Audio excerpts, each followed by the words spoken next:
Welcome to your third tutorial on HTML.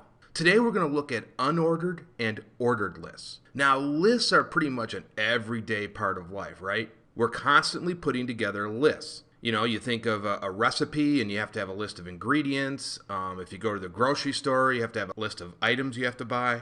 And if you look at virtually every web page, they will always have some sort of list. And whether that's a menu or just a bullet list, we're always putting together lists. Now, HTML provides two main ways to do lists: unordered and ordered lists. And as we looked at in the previous lessons, it's just a simple tag that we need to create. And so an unordered list is created with the UL tag, and an ordered list is created with the OL tag. Now, I will say right off the bat that unordered lists is kind of the default thing people use when they're designing websites. I would say ordered lists are used to a lesser extent, but we'll look at both of these today. Now, what's common to both unordered and ordered lists is the LI element tag. Now, the LI element is actually the list item, and I will show you that here in a few minutes. So again, unordered lists and ordered lists.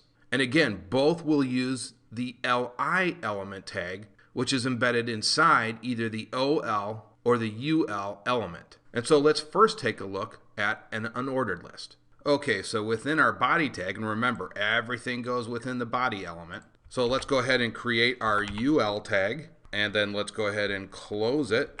And now we've got our unordered list element. Now let's hit the tab button so that we can read these easier, and then create a couple spaces, and then we'll create our first LI tag. And remember, this is where our actual list element goes. So let's imagine we're creating a menu for our website, and we want to sell CDs, DVDs, and Blu-rays. So the first list item that we'll put will be CD. So again, we'll just close that. And we can go ahead now and just go ahead and copy and paste that. And we have to create another list item for our DVD.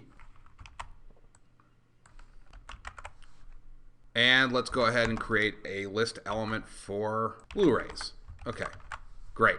And actually, let's create a space there, and now this is nice and neat. And so now we've got our nice list that we want to display on our web page. And of course, we use the list tag to accomplish that. So let's go ahead now and render this web page, and let's save this as an HTML document. And there you see, we've got our nice list here displayed.